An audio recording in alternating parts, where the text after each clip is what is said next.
The Unconventional Therapist's Guide to Nothing.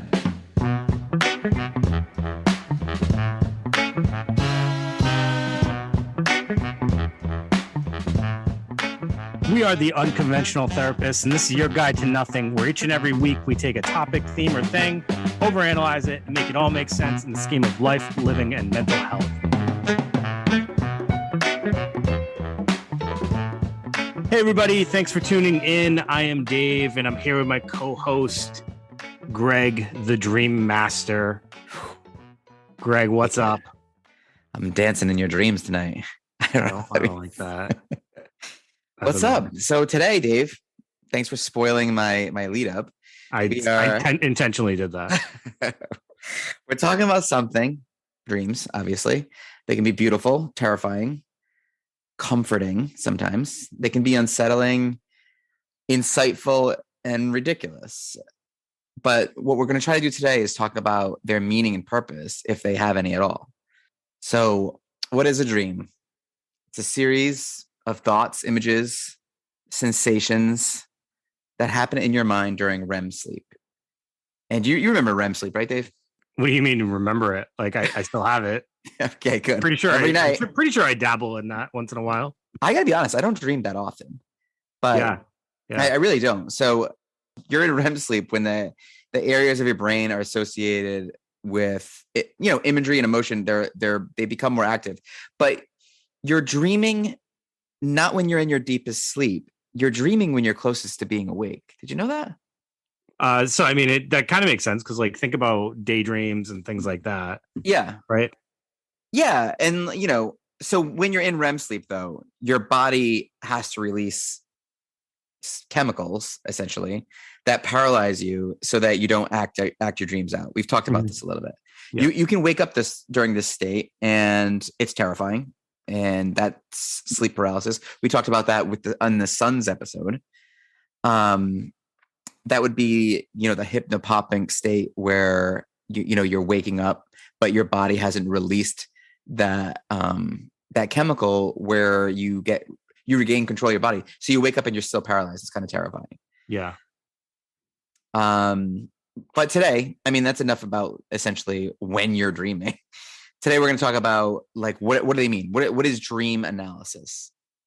Dream analysis is something that has been big at times, and I feel at other times you don't hear a peep about it. Yeah. So, Greg, when would you say it really became popular? And I'm going to take a guess. Would Freud be the first person who really made dream analysis or dream interpretation? Like, was he the person who put it on the map? Freud put that on the map. Essentially, Freud put the subconscious on the map. Okay. So he really did. Like, he wrote a book about dream interpretation. Good. What was life like before Freud came around? Were they talking about that stuff? Surface level. Did you never heard anybody talk about it before Freud? No, not before Freud. No. The two big names in dream analysis are Freud and Jung. Yeah. I mean, these guys, and they were contemporaries. They were around at the same time. It's pretty incredible. Greg, so what years are we talking with Freud? 30s. Wow. In the same city as in Vienna, in the same city as Jung and Adler. I think they're a bunch of people that nobody knows except for us. But I mean, for us, it's like, holy you're throwing these names out. Those three people in the same area. It's incredible. So Carl Jung. Yeah. And Mr. Adler. Mr. Adler, yes. Because I forget his first name off the top of my head. But so just to give some context to who the hell we're talking about here. Carl Jung, you've probably heard Greg mention numerous times on this podcast. Another super important player in the psychology field, right? Adler, I don't know if we've ever talked about him, but we're both sort of, I assume you're a fan of Adler as much. A huge fan, fascinated with him. Don't even want to say too much about him. No, because we've actually recently kind of chatted about how that might be a super interesting episode, even if you guys don't know anything about him. But another very influential person in psychology, and I will just kind of give this thing, like, he had a lot to do with kind of coming up with characteristics about sibling order, which I really appreciate, because I think he nails that really. Yeah, I'm gonna I don't know a ton about it, and that's why I'm sort of interested in it, and I want to put it to the test because I have a plethora of children, and I can sort of map it out and see if it holds water. You know? Sure, for sure. So all right, so we're throwing these out, like, you know, so we're talking about like maybe 30-ish. I think so. I mean, so for me, again, it's more about getting people thinking about this, and I honestly think that understanding dream interpretation or dream analysis is so important for a lot of reasons. For one thing, we're interpreting the meaning that could reveal something about our lives. So what I think is happening here is when you're trying to interpret a dream, you're trying to learn the language of your subconscious. Does that make any sense? But all right, I can make it make sense. So Jung thought the dream is trying to tell you exactly what to do, but doesn't quite have the tools or the words to do it. So it's doing the best it can. Mm-hmm. It needs to, so you have this dream and then it needs to be deciphered. Ironically, I had this discussion with an ASL interpreter. This is a true story. This happened today. So he's out to dinner with his friends and he's having this intrusive thought and it's like, hey, you don't like these people. You want to leave, right? So he's at a bar and he's having these thoughts. So his subconscious is telling him something. It's speaking a different language. It's speaking the only language. It's using our language, but essentially it's using it in a way that doesn't make any sense because it doesn't really, it's just using we're interpreting what it's trying to tell us with our own language, if that makes any sense. So your subconscious is speaking to you essentially in a different language and it's using the tools it has. And what our job is to translate that. So when he was hearing his brain say, look, you don't like these people, you need to go. What his subconscious is really trying to tell him is, you don't really like drinking. Every time you drink, you go overboard and you feel really under the weather afterwards. And that's what his brain's trying to tell him. So this happens all the time. You know what I mean? Where we have intrusive thoughts and we have to kind of step back and put them into a language that makes sense so we can understand them. Does that make sense? Yeah. So what Jung's idea is, just to kind of clarify, when we're in dream state, our brain we're trying to basically make sense of our subconscious. So it's trying to decode basically our subconscious and sort it out in order to help us basically move on in a situation. So if something's lingering back there, the dream state is helping us understand it so we can move past it. Right. 100%. Otherwise, I think the idea is if we don't, that would drive us crazy if we didn't do that, because all these subconscious ideas, I guess, would just continue to like cause mental illness, essentially. And we're going to talk about whether that's really what's going on or not as we go on. But I think we need to do like the due diligence and talk about Freud, talk a little bit about Jung. Sure. And then, so let me take a stab at Freud and his thought, and you can kind of tell me if I'm on track with this. Okay. So that was Jung's like kind of taking that unconscious way of, you know, us sorting through our subconscious. So with Freud, the dreams are a way for the mind to process and express the repressed emotions and desires that we are not able to basically confront when we are awake. So they're heavily sexual, so they're heavily influenced by like internal and unconscious conflicts that we have.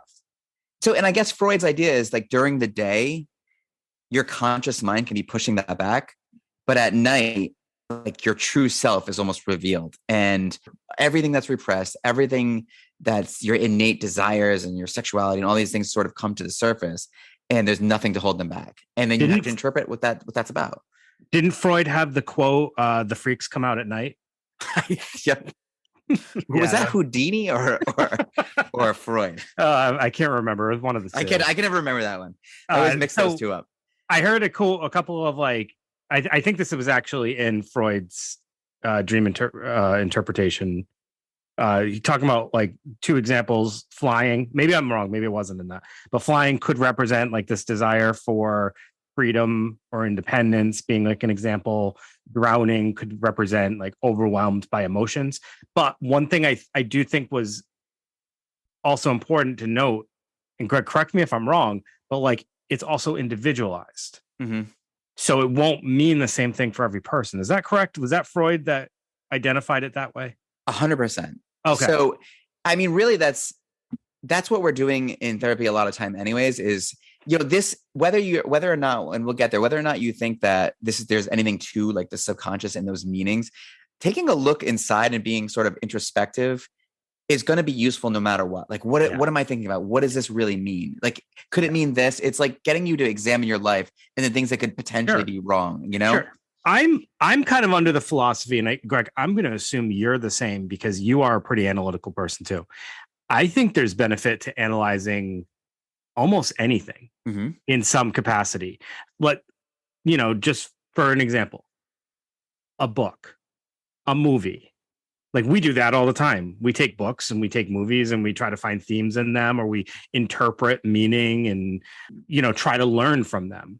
And that's our interpretation. Does it mean it's what was actually intended by the author or the filmmaker? Absolutely not. Almost never. Almost never. Yes. I actually had a recent experience. And Greg, like I do talk to filmmakers from time to time. And I came up with this thought about their film. And it was not their thought at all. No, they were probably like, I wish that's what. Yeah, no, I made my own interpretation. And they were like, no, I didn't really have that intention, but that's fine. It's up for interpretation. It's a piece of art. So go for it.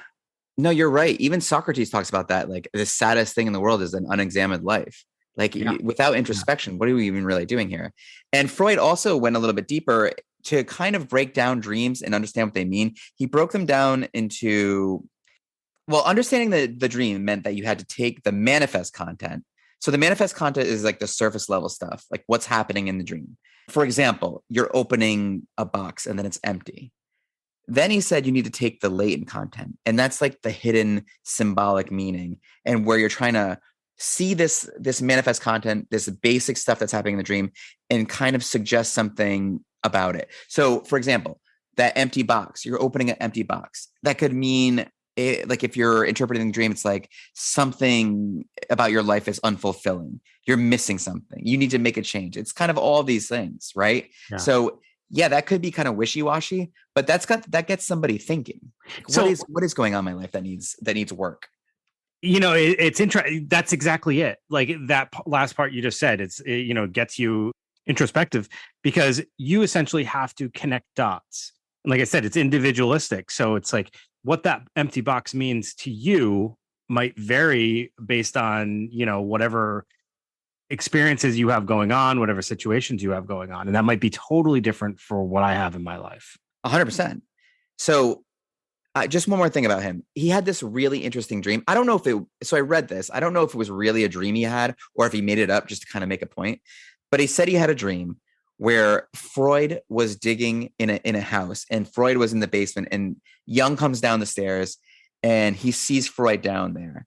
And what this suggests to Jung is, okay, so Freud discovered the subconscious. He's in the basement. He's figuring it out. And Jung walks around the basement and realizes, wow, this is like bigger than you thought. There's all these other rooms. There's all these other compartments down here. So he's kind of gently saying Freud discovered the subconscious, but his way of thinking about it just based on sexuality and desires. There's so much more to us than our base desires. Like our subconscious is made up of tons of things, all kinds of things that, make us who we are. And I think that's really interesting. Have you heard that? No, not really. Yeah. There's another theory. And this one's, I thought when I read this, I was like, oh, Dave's going to like this one. And this one's called the activation synthesis hypothesis. Okay. So what this one is those antiquated centers in our brain, like the limbic system, just the ones that, control emotion, whatever, right? Yeah. They're turned on, but just sending meaningless messages. The frontal areas shut down, right? During dreaming, it's not working at all. So these areas that provide emotion, they don't, there's no reason. So they're sending these messages, but the body can't respond to them because of the sleep paralysis, right? So the brain is sort of struggling to make sense of these messages, and it searches through stored memories and creates or synthesizes a dream to match these random messages that the antiquated parts of your body that haven't shut down yet are sending your brain. So right? in this theory, there's no actual meaning. Dude, you nailed it. That is exactly what I'm saying. And it's kind of a bummer. I actually don't like this one. Really? I guess shockingly, I do kind of believe that dreams mean something. I do too. I really do. But when I was reading this, it does kind of make sense. So think of like that, like a famous dream, like you're running, you're being chased, right? And but you're not going anywhere. You can't go anywhere. So your brain's trying to make sense of this. Why can't you go anywhere? Because your fucking legs aren't moving. So your brain's having like a really hard time making sense of this dream. That right? staircase just will not end. I'm going up a spiral staircase. I'm being chased up a spiral staircase. Oh, that's yours. And it never ends. Oh, I like that. We're gonna have to get into some of these dreams and sort of maybe try to interpret them ourselves. And I've listed a few that we can get into. But I agree. I think this theory is kind of a bummer. It rejects that idea that there's something, I don't know, mystical about dreams. I love that idea that there's something really powerful behind them. Like there's something sending us a message. It makes me wonder if when they developed this theory, is it just because people love to debunk Freud? Yeah, and I know, it's interesting that you bring that up. People are always bashing Freud. But listen, if you think about the idea that there's something thinking inside of us, like the id, ego, superego, like all these things, where Freud was the first one to kind of point that out. We all take it for granted now, but it's like, yeah, we're asleep. Our conscious mind is out, but like there's still like a process happening and we're still kind of thinking, even though we're not thinking. Mm-hmm. What's that about? Yeah. Now there's absolutely, and I know, like you said, we'll get into some dream interpretation later, but there is absolutely times where my dream, I can step away from it and be like, oh, wow, that was like, that totally represented this thing that's going on right now for me. Or I'm just like not surprised by the dream I had based on whatever happens to be happening in my life. I actually do that. And we talk about this in class at PC, and I had people like talk about their dreams because it's actually like an easy sort of fun thing to do. And then we try to interpret them. Like, what could they possibly mean? And it's kind of a funny thing. Let's talk about for a second here, just because you're Dave, and I figured I'd add this into this episode. Let's talk a little bit about nightmares and sleep terrors. Yeah. Or night terrors, however you want to say it. So a night terror is just a bad dream or a nightmare, but it happens outside of REM sleep. So you're not paralyzed. And it's bad though. It's like bad. You wake up screaming. You're screaming. You're in total panic. And it can last like 20 minutes. So that's not only is that scary as hell for you. Imagine like waking up next to somebody who's just shrieking and they will not snap out of it. And once they do, you're the only one left like confused because they're like, oh, what happened? Is everything okay? You look like something insane just happened. Yeah. Right? It's very scary. Mostly with kids, but it's not uncommon to happen with adults. But also this could be something that occurs with PTSD. Sure. Right. So I mean, and that's kind of, I know it's like almost like a thing we would see in a movie, but for sure, right? You kind of revisiting that, and then the fact that can even happen kind of like fits into the idea that dreams must mean something. Well, when you can be haunted by things that have actually happened and replay them in your mind. Well, Dave, what you're talking about is very interesting. I think of, and that's kind of like leading us into nightmares, which is like a horror movie of our own creation, or like our brain completely turning on us, knowing our subconscious knows exactly what's going to scare the hell out of us and using that to terrify us for what? Right? Like, I mean, people say nightmares exist because, you're in a time of your life that has, maybe you're distressed or maybe you're stressed out, but I mean, it's your own personal horror movie. So for me in general, if I'm dreaming, that means there's a lot of stuff going on for me. I definitely dream at an increased rate, or at least I remember my dreams at an increased rate. If I am like overwhelmed, kind of stressed out, like they definitely increase. I rarely get nightmares, but I also like nightmares. Oh, Dave. I think they're fun. So I think that's actually why I don't get them very much, because they don't. I actually sort of, I'm like, I've had times where I've woken up from a nightmare and I'd be like, oh, I wish I could go back to sleep. That was kind of fun. I do enjoy I think them. you might be on an island with this one. I Most people, probably am. yeah, most people I don't really probably love am. them. Yeah. And that's why I've included something here where if you're not like Dave and you want to banish your nightmares and get rid of them, there is a little method to do that. Yeah, enjoy them. Well, actually, you know what? In a sense, kind of. So what you're supposed to do is you write them down in detail, be as detailed as you possibly can. And then you change the dream to have it go or end the way you want it to, right? Write that down. And before you go to sleep, you sort of go over it in your head.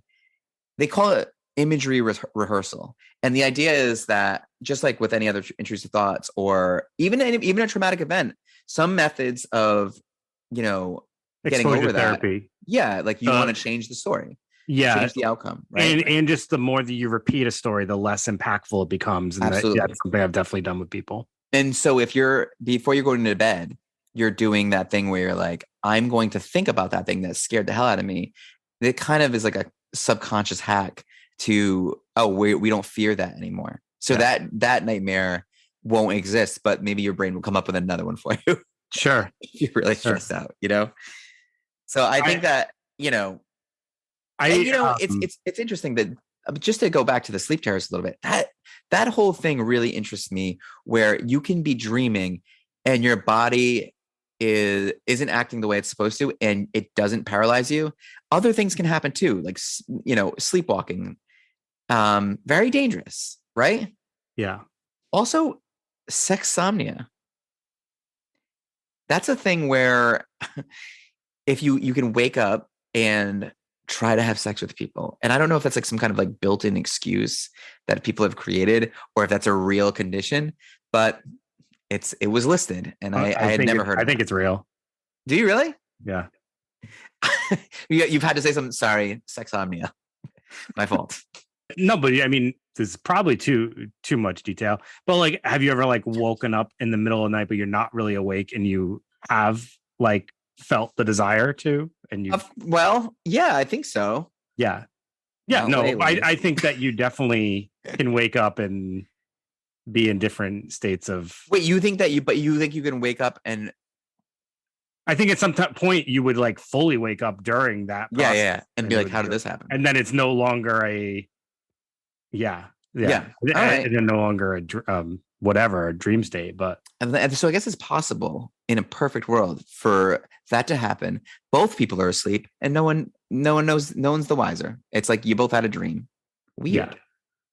And then, but I mean, this is also under the assumption that the person sleeping next to you is kind of like another consenting adult, and that might even be someone that you should possibly be doing this with. Right. Hopefully, you're not in a situation where you're trying this with somebody who you should not be trying this with. That's a first date like conversation. Look, there's something about me you need to know.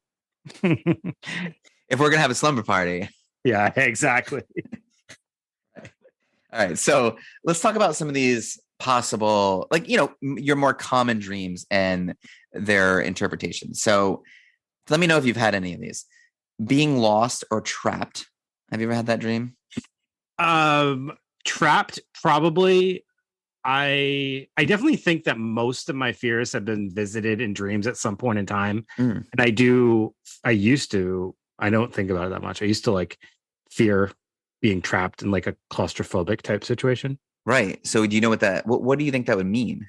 You're feeling trapped in your real life, I would assume. I guess or you're maybe in a situation where you feel like you can't make all the choices you would like to make, or your hands are kind of tied at times. So it's like an uncertainty about a choice you're going to make. Yeah.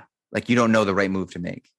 Yeah. Or it could also probably mean like maybe you're bottling up a lot of stuff and you don't have outlets. What about boxes? Have you ever had a dream about boxes? Like being in a box? No, I mean, not really. Just like boxes. Like opening boxes? Sure, it could be that. Because if you have boxes in your dream. Didn't you already say this though earlier? Well, no. Well, I said my interpretation of it, and apparently when you look it up, it's a different one than what I had thought. So their idea is boxes like having to do with secrets, right? Or maybe a secret's ready to be revealed. Never thought about boxes in my dreams. You? What about like a missing an opportunity? Wait, have you though? You didn't answer that question. What's that? Have you thought about boxes? Have you had dreams about never had a dream about boxes. Okay. Like how about being trapped? What's that? How about being trapped? You're asking me the questions I'm asking. No, you. right. Yeah. So no. No. And I'll ask you this one: what, like a missed opportunity, a bus, a plane, you're late for something. Ever have that?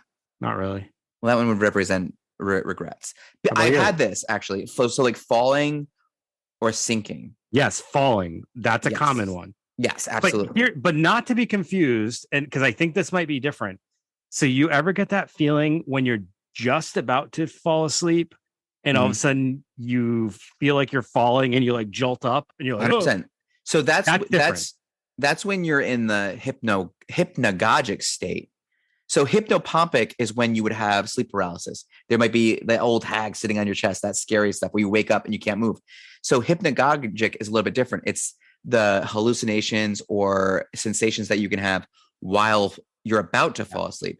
And that's like feeling like you just kind of like someone dropped you out of the sky onto the couch. yes. That's a very common one. My super common one that falls in line with this, tripping. Yeah. I for some reason start to doze off and then get the feeling like I'm walking, and then I trip over something, and then I feel like I'm about to fall on my face, and then I realize I'm laying down in bed. Yeah, no, all the time. Like I feel like, to me, it literally feels like the ceiling opened up and I was dropped onto the couch, and I wake up for a second. I'm like, what the hell is? I almost love it though. I love it when that happens. It is a wild feeling, and It's a great feeling. And that's what I'm talking about, Greg. Right there. That's like how I embrace nightmares now. I think when I was little, nightmares did scare me quite a bit, and they would like make it really hard for me to fall back asleep at times, or just like give me a lot of fear. But then I just learned to appreciate them or like them somewhat. And then like the same thing with that feeling that we're describing. The more I started to like it, the less scary things start to feel. And I don't know, it's just something about embracing things that makes it 100%. like it just makes the whole experience feel less impactful and more like a, hey, I can just chuckle about this and go back to sleep now. Do you think that's where people came up with the idea for astral projection? Because it almost feels like your soul is re-entering your body. It's something, yeah. You know what I mean? No, that's true. Actually, you do feel like, did I just project out of my body? And then, like, now, like where was I? Where have I been? It does. It does feel like that. That's so obviously falling or sinking. We do have that, and that's. I think this is something different. But the dream where you're falling off a building or sinking in mud, you're in a state of like helplessness, or you're overwhelmed and you're not happy with your current situation. It's kind of like they're kind of all like that. What about being chased? That's a common one. I had that. Like if I'm going to have a nightmare, I'm either falling or being chased, and I'm going to get murdered. Yeah. Are you? But I've started to fight back in my dreams more. Well, that's good, because in more recent anxiety, years, avoidance, that's being chased. In more recent years, I definitely noticed that like the theme is me at some point fighting back. So do you ever have a dream where you're fighting back and like you can't punch? Yeah, you're can so weak, so slow. I'm the guy in The Wedding Singer, and he punches a guy and goes, "I used to be a lot stronger." yeah. That's me in the dream. And I literally have that thought. Like I'm like, oh, I'm kind of. If I was at Dave's Bar and Grill punching that punching machine, yeah, I'm like at a 900. Here it goes to this extent that I actually sometimes thought that it would really be like that in real life with the punching, but more this other feeling that I get where I'm trying to run, but it feels almost like there's bungee cords pulling me back. Yeah, no, I've got that one too. I'm running so slow and I can't run at a normal pace, but I had that happen so many times in dreams that I actually sort of started to blend it almost like, I think that's how I really run, but it's not. No, dude, like, you know what that's got to be? Like it's got to be sort of like imposter syndrome. Like, what is that? Like you're incapable or not enough, like, you know? Sure. No, it's self-doubt. Oh, absolutely. I always took that as self-doubt. I had this crazy elaborate dream where I was beating the crap out of somebody from high school. And it was like a 20-minute fight. I had to punch this person 1,000,000 times in order to make any sort of impact. Yeah. But I just kept punching them, but it was the weakest punches ever. So I'm like, I got to keep going. And I was like beating the crap out of this person with punches that like were like baby fists. Death by 1,000, needles. I was like throwing him around the room and then going up and punching him with like the weakest punch in the world. Dude, honestly, that's a terrifying dream for me. Like being Inadequate. I think that's the term. That's another great. So this goes back to sort of the topic we were talking about with toxic masculinity. That idea of like a standard that we're supposed to meet, and when we don't, we feel inadequate to that standard. And I expressed at times having that feeling when I was younger. So I think that's why that kind of dream was so prevalent for me. I always kind of felt like if I like, punching would be a perfect example. I always felt like if I punch, maybe I don't know how to punch, or maybe it's not going to be strong enough. Or so why fight? I think I told you I'd never punched a person in real life. I think that's because my dreams, I was punching people and being embarrassed all the time. Only in my dreams. Only in my dreams, I was the worst. So yeah, no wonder. Hey, what about teeth falling out? Never. That's a common one. Never heard of that before. Want to know why you've never heard of it? Because it's the feeling of being unattractive, and that's impossible with those golden locks of yours. I thought you were going to say because it's only for people in England. Also, rotten teeth could be. Oh, that's true. Yeah. Shout out, England, proud sponsor of the podcast. Thank you. I love England. What about ants? No, never knew that one either. Something's irritating you. Something that small is happening that could become a bigger problem over time. Ants are strong as hell. Ants are very strong. They could pose a problem. I heard they could lift a picnic table. Yeah, or at least a picnic basket. So what about, hair in dreams? I found this very offensive. Hair represents sexuality. Yeah. Which is pretty unfortunate for me. That's why you grew it under your nose. The dream symbol, the symbolic representation of sexuality is something I don't possess. Yeah. At all. That's great. So what about water? Just like dreams of water. So when I think of water, I think of dreams I might have had about water, and it's usually like being submerged or something like that. So that would be like kind of feeling a lot of pressure. Dude, your dreams are all a bummer. They are. They really are. Yeah. Like when you think of water, it's supposed to be like this big lofty goal. Like you should aim high because it's so vast, Oh wait, there's like positive dreams? Yeah, because you've got to wow. Listen, Dave, it does you have the dream and then you get to decipher your own subconscious, and it's either positive or negative. That choice is up to you, buddy. So instead of that, I just learned how to like my really negative dreams. That's right. I didn't know, dude. Your punches are so soft because you're a loving figure and you're a gentle person who's you take care of people. You don't hurt them. Have you had flying dreams?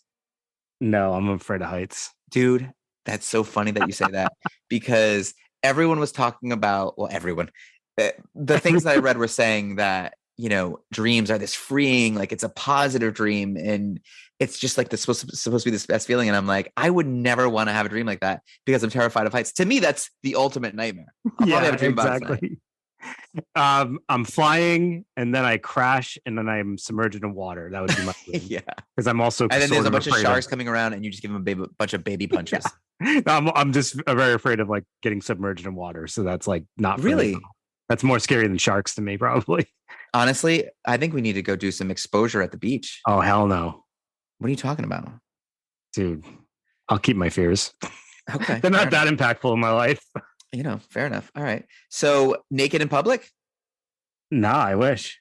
Okay. Well, that would be a fear of judgment. Apparently you're not afraid of that. Failing a test. No. Never? I don't think I have, no. Okay. So have you ever had okay, let me ask you this. This is changing the pace a little bit here because, before I say this one, sex dreams, we've all had a sex dream. Do you know that represents loneliness? No, that's it's kind of interesting, right? That is interesting. Yeah. I've been a lonely boy sometimes, right? Yeah. So for me, it's the dream, like you say, my most common dream is I'm inadequate, right? I can't move that fast. Yeah. So that's a recurring dream for me. And when we have a recurring dream, that is essentially our subconscious screaming out to us to say, this is something that must be addressed. Yeah. And you're going to continue to have this dream until you do. Okay. So, you got any of those? Yeah. Like that when I was younger, definitely that inadequate type feeling in dreams. For a while, I was getting a lot of the being chased dreams. Freddy Krueger's appeared in a ton of my dreams. But you guys are like friends, kind of? No. Okay. I'm trying to the idea of something being able to control my dreams, because that's what Freddie does. He controls dreams. Oh, So that kind of leaks into my dreams at times. But I don't know if it's just because I really like, he seems like obvious to me because he's like my favorite. So I'm like, is it he just symbolic of something that is terrifying to me and that's why he appears, or is there more I don't know. So but like, yeah, those are kind of the themes. And then I haven't been dreaming a ton, so I don't have any like recent dreams I can really even like analyze right now. well, let me tell you this. Starting today, every time we do a podcast or research something, it shows up in therapy, right? It shows up with our people. And I noticed today, and I don't know how ethical this is, but I like talking about dreams with people in the session because it provides you with this ability to help them, but seemingly indirectly. It's almost like we don't like to give advice, but this is a sort of a hack to give advice. So you have them tell you the dream, and then maybe they're like in an abusive relationship and you're like, this is the way I'm interpreting this dream, but it's, I want you're either on board with me or not. And it's like, maybe this dream is saying something about this relationship is coming to an end or needs to come to an end or is dangerous for you. Like, do you agree with that? What do you think? What are your thoughts on that? Like, I think that's how we could use dreams in session. And I used it a couple times today and I think I kind of like it. Is that good? I think the way that you're phrasing it sounds rather suggestive. I think if you're approaching it more from a non-judgmental, like, this is my take on the dream, like where does that land and how you see it, maybe that would sound less suggestive. But still, I think it's important to discuss things like that. Like I definitely have had sessions where someone has come in and had like this dream that they found to be very impactful, or maybe it was bothering them, and similar to what you said, like done some of that work. Like, this is kind of where I'm like, this is kind of my take on this. Like, how does that fit with like maybe what's going on for you, or how does that fit in kind of the realm of this other conversation we had of like a real thing in your relationship or something like that. But yeah, no, I agree. I think it's a good way to get them talking because it fits into like what we were talking about earlier with its imagery to explain a theme. And isn't that like what we're kind of hoping for, is to get somebody to like grasp a theme that we're trying, and without like always having to lay it out there for them. Like, if somebody sees a thing and they're able to kind of see it in images, it helps them understand it rather than us just speaking words. I know you love to speak words, but like, also, isn't it great when you have like an image that you can give them along with those? 100%. And I think that idea of sort of understanding that we all kind of already know the answer to our problems. Yeah. We just don't really want to face them. And we like someone else to help us with that. And maybe if we can, maybe like through the dreams or through interpreting, the imagery in your dreams, you can help people find these things a little bit easier. So, anybody can, find things that they need to work on about themselves. And using dreams as a framework for that is kind of a fun way to do it. I think people like it. And I think if someone's going to talk about their dream, they probably already have their own thoughts about it that they maybe haven't shared with you because they want to hear what you're going to say about it. And I do feel like if somebody comes in willing and wanting to talk about it, they're genuinely interested to hear your words about it. And like they kind of want to hear that connection that you're about to make.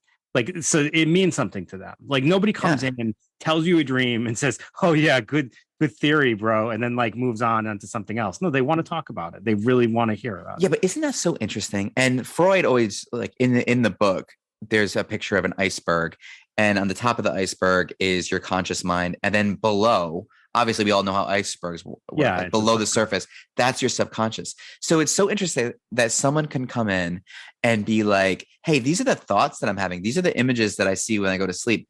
What do you think's going on with me?" Like, it's so interesting that you kind of have to learn yourself through the symbols that your brain's showing you. Yeah. I find that so interesting. I also is like a new I mean, not that I want to like tell like people that we're not needed, because I think our profession is needed, but like, also, this is what people can do on their own. Yeah. Like, I mean, it's helpful to bounce ideas off another person, and that's where this is more helpful, I think, to present it to your therapist if you have one, and say like, hey, what does this mean to you? Well, what do you think about this? Kind of in the context of the things that we've discussed in sessions. I think that's great to bounce things off, because it's one thing when you connect it, but it also, like, someone might be able to bring a different light to it or a different perspective. 100%. Greg, the only thing I wanted to go back on, and because I kind of like when you were talking about like the first way of like how it's like a way for us to also be able to guide someone to certain decisions. Like, obviously we don't want to tell someone what to do, but sometimes, like, the reason why I get leery about that, and I know that you watched the show Shrinking on Absolutely. Apple Plus. I'm glad you brought it up. And it's that woman, that female character who's constantly complaining about her terrible relationship. And Jason Segel gets so sick of hearing the same thing week after week after week. And one day he just has this break and he tells her, just break up with him or I'm not going to see you anymore. He basically gives her an ultimatum. Like, obviously, I know you're not saying an ultimatum. You're kind of just saying it's a way to guide someone. But sometimes people, there are some people who genuinely just want the space to talk about the problem and have no intention to actually make the action. 100%. And when you actually go as far as to tell someone to do it or say, this is what I would do, I feel like that can really potentially damage the relationship, the therapeutic relationship. Yeah, and you don't want to make them feel like dependent on you. But also, you don't want them to also feel guilty if they don't do it, and then they might lie, or they might. But then I think there is a again. flip side to that, though. I do think that on some level, people do want advice. People really ask for advice all the time. Yeah. Like, I do think that there's, when you're like in training, they make it very clear that advice giving is not something that we do. That's just not true. In a sense, we are giving advice all the time. Don't you think? We're making suggestions on how to change their thinking, how to change their behaviors. That's advice. All right. Sure. I can wrap my head around that thought. Okay. I do think it's a slippery slope. I do think it's very, very touchy as far as where would be a good place to offer a piece of advice if someone is genuinely asking for it. I think it's very important to not give advice if someone's not asking for it. Listen, Dave, I don't think people even know how controversial I'm being right now. Like, if you're not very controversial, I'm on the cutting edge of this stuff. The realm of the therapist ethics, which, as you know, I tend to like try to make sure I'm always abiding by, because I do think they're there for a reason. And I have to believe the reason is the mistakes of people prior to us. No, of course. Yeah. So that's where I'm like, it's there for a reason, but therapy's bad boy though. That's what people don't know. Sure, Greg. You never call me that? Okay. Never. Maybe. Okay. I think I've called you. No. Never mind. Hey, keep that in the subconscious, all right? Yeah, that'll come out in my dream. Let's leave that for interpretation. When you're delivering newspapers with your old-timey clothes on, I'll be like, yep, that was what I was going to say. Yeah. The Buttonwood boy. Another dig on my hat, covering up my lack of sexuality. No, I always associate that the golf style hats with two things. Okay. Newsies and Pepe hats, because my Pepe always wore. Oh yeah, like I always see like a meme being like, "Oh, if you're wearing this hat, you're the worst person ever," and it's like, okay. Oh, I did not say that. Newsies are fine. There's always either a meme about that or a mustache, and it's like they're never good. You basically essentially took the two things that you saw memes Double about. down. Like, I'm taking it. I'm doing it. That's me. This is my identity. You did not wear just a mustache when I met you. You did not wear the newsy hat and the mustache when I met you. You made a conscious choice at one point to do that. You're right. I used to have big beard. Remember that? All right, we're getting off track here. What am I talking about? Okay. But I'll tell you what. Oh, so I guess I thought this was going to be a bigger question for you, or like a bigger argument or discussion, however you want to frame it. So you really do believe that these images and symbols that pop up in our dreams have genuine meaning? Or do you think we make meaning of them? No, I actually do think these are things that are mulling around in our brain. I guess you would say our subconscious, but sometimes I almost feel they can be in the forefront of our consciousness. And I do feel like those sometimes come out in imagery in our brain. Maybe it's a mix of Freud and it's a mix of Jung, because I do think at times they help us decode what's going on, maybe figure out, maybe help us move on. Sometimes it's almost like it highlights how important or stressed out I am about a certain thing. I've definitely had that happen where I'm like, damn, that must be really bothering me because it just came out of my dream. Or I had this thought about somebody, like maybe somebody from my past. Maybe it's an old friend that I had a falling out with or something, and they show up in my dream. And suddenly, like, I know it's because I was thinking about that person earlier when I wake up and I'm like thinking about the dream. But it's like for them to make it into my dream means it was probably more than just a fleeting thought. What about the idea that just the mental processes, like there's a lot of weird stuff going on in your brain when you're awake, right? And you kind of get tangled up into it. You push it back. You mess with it with your conscious mind all throughout the day. And then when you go to sleep, maybe those same processes just continue and your conscious mind isn't active anymore. So that like the weird stuff that's in the rest of your brain just continues to float around and we just see it. Possibly. I mean, why not? Right? Possibly. Are you a daydreamer? Not lately, but I have been known to dabble. Yeah. You know, I am. And the difference with daydreams and regular dreams is you have so much more control, obviously, over daydreams. You're dictating. It's like you're telling a story in your head, right? Are they considered a dream though? Or are you just lost in thoughts? Yeah. I don't know. I don't know either. But with dreams, you clearly aren't in the director's seat. Something else is. And like you said, I think it's like your brain just kind of coming up with all the stuff that's kind of going on in your life at that time. It is, honestly, it's like one of those things that are still not completely understood. So how many things in science are still a mystery? And dreams are a mystery. 3. There's no real hard evidence that they have meaning or they don't. Yep. I think that's cool. One of the 3 things in science that they haven't made. What are the other ones? Like nobody knows. Okay. Only scientists. Right. Like salamanders, probably. You're not a scientist, dude. Give it up. For people who are dealing with grief, a common thing is a visitation dream. It gives you closure. Tell me that doesn't have meaning. Yeah. You know? So I think what the conclusion that we're coming to here is whether it's conscious, whether it's subconscious, or whether it's random, whether it has meaning or it doesn't have meaning, it is a tool that we can use. We can extract meaning from it, whether even if meaning didn't exist. We can use it to help us get through situations or move past situations. We can also just find it super fun and interesting. And it's like something, it can be a talking piece at times. And it gets other people thinking. It's a way. It just represents that constant need for human beings to find meaning, to find purpose, to understand why we're here. You know, Jung even thought that dreams were the basis for all mythology. Yeah. Like when you go to sleep, they figured out, like you went to sleep thinking. The primitive, obviously like people a long time ago went to sleep not understanding why we were here. What were we doing here? What are we supposed to be doing? And they interpreted whatever their subconscious was telling them, and it sort of made these stories.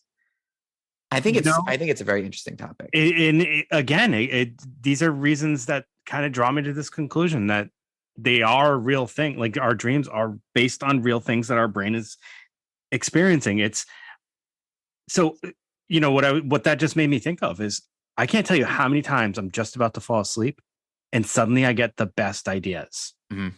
I get like an idea for something I want to do in session the next day with a patient that I know I have. I get an idea of something I want to do. Like I want to write this thing because I'm like, this is going to be awesome. Or I get this idea for some project I want to do. So our brain, even right before we're about to fall asleep, our brain is going. So why would it just turn off just because now we're asleep? I don't know. And it's almost like our conscious mind gets in the way of some of these great ideas. And maybe that's what's going on with, you know, the ayahuasca, like we talked about, and, drugs. It's like, it's a way to like tap into the dream world. Do you believe that we don't utilize our full brain? Like, you ever hear people say that we only use like this much capacity of our brain, and there's other parts of our brain that can do like telepathy or whatever. Do you believe all of that stuff? Kinda. Yeah. Yeah, you believe that there's like Oh, a part dude. of our brain that's Remember the iceberg? Your conscious mind is a tiny piece. The part of your brain you're actually using is so small compared to the rest of it. Yeah. But I mean, but then again, So the part that you're using is it's the most evolved part. so it's so naive for us to think that dreams aren't representative of our brain just continuing its thinking process while we're asleep. Yeah. We just That's don't what I think. understand. Yeah. That's part of what I think. All right. Yeah. So we did not figure anything out. But what we hope you're going to do is go out and get yourself a dream dictionary, dig in a little bit, get yourself a notebook, pop that thing next to the bed, write these things down, and maybe ask yourself, well, what did that mean, if anything? Yeah. It's a good process. It's like learning yourself, the rest of yourself. Real quick, any favorite pop culture references to dreams? I didn't even think. I guess like that movie that you love, I'll give you credit for, is that Eternal Sunshine of the Spotless Mind. That's a great Very dream, surreal type stuff. all your Freddy stuff. That's good stuff. I didn't really, I didn't really even think of a pop culture angle on this. I would need a little more time on that. Yeah, Freddie definitely, like I said, is like very heavy into the dreams, which is why I was always drawn to him, because it's that one place where you feel like you should be safe, but when somebody like that were to just immerse himself, you are no longer have control. Well, and I guess it's a very vulnerable place to be. Yeah, because you're paralyzed essentially. I mean, you are paralyzed while you're dreaming. You're paralyzed, and the rational part of your brain is disconnected. That's a wild place to be. Yeah, if you think about it. Yeah, I mean, Part 3, the Dream Warriors, Nightmare on Elm Street. So it's a lot of Freddy in this one. There's they're in a mental hospital, and the individuals there all have their dream warrior alter egos. So it's a lot of like in their dreams, they're this alternate version of themselves that's like got these superpowers that they lack in real life. So it's like a kid in a wheelchair, but he's like a wizard kid, and and like there's all these different, but Freddy comes into all their dreams, and obviously he's able to counter their even them at their most powerful. So that's like kind of a terrifying thing. Like it is. Even that dream warrior version of yourself is vulnerable in your dreams. And if you're really interested to see how terrifying dreams can be, check out our sudden unexplained nocturnal death syndrome episode. Because that was a scary one. Can you die in your dreams? Yeah. Yeah, no, you absolutely can. And it's interesting too, because like, where does that fit into this whole topic about dream interpretation?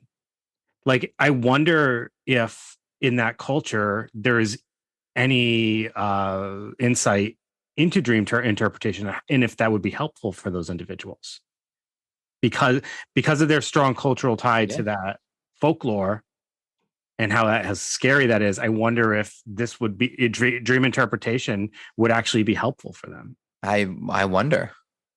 You'd almost have to like, because there's like a dream demon, you'd have to like create with them like a new entity, maybe rewrite that and go back in with that sort of in your subconscious. So yeah, I mean, interesting stuff. So yeah, thanks for doing this one with me, Dave. Whatever the next one is will be on you. Do you know the song by Roy Orbison, In Dreams? No. Haunting. Really? Roy Orbison is awesome. But I love Roy Orbison too. In Dreams is a haunting song. I'm going to download it. I'm more of like a Pretty Woman, anything you want, you got it kind of guy. Yeah. Crying? Traveling Wilburys. Okay. Crying. David Lynch is another individual who dabbles a lot with dreams. So for people who like films about dreams and kind of like A lot of his movie concepts are based on dreams he had. Hmm. And that's why so many of his films are so hard. It's watching a David Lynch film. So, for example, for people who are interested, Mulholland Drive is like a fever dream. So when you watch that, you sit back and you're like, what the hell did I just witness? And you sit back and you try to decode the meaning of things. I love that. So I actually do really enjoy dreams and the idea of interpreting them. And I also love like art that kind of mimics dreams, I think. See, now I can't believe I'm extending this, but what I think I dislike about certain shows, maybe Sopranos, for example, or any show where they start to do like a dream sequence, I'm out. Yeah, so David Lynch is not dream sequence. Okay. His is like, this is supposed to be the reality that the people are living in, but it's like just so bizarre that it's like, okay. Like Twin Peaks dream. kind of thing. He is Twin Peaks. Yeah. Yeah. Okay. Yeah. Well, him and Mark Frost were Twin Peaks, but it's like his films are even more bizarre. Like if you saw the Twin Peaks movie Firewalk with Me, like he was 7, right? 7? No, I think that's Bruckner now, or Fincher, David Fincher. Oh yeah, Fincher. Another David. Yeah. People should check out David Lynch films though if they are interested in that kind of surreal, dreamlike feel. So yeah, cool. All right. To everybody, thank you so much for listening. Hopefully you found dreams and dream interpretation and all this good stuff. Hopefully you found this helpful, interesting, all the above. Please feel free to chime in and let us know your feedback about dreams and your thoughts about them, and also just your feedback in general. Like we always say, can we get a review, please? Love to see a review. Also, just like, sending us your thoughts. I have received this week some thoughts about recent episodes. A lot of people kind of expressing that sadness over the Beth Thomas case, which, we totally acknowledged in that episode. That was like a pretty heavy topic, but the topic also felt very important. So, I appreciate people who have kind of chimed in about that and also about some of our previous episodes. So thank you guys all for listening. We'll be back next week. Have a great night, day, morning, whatever. Yeah. Later.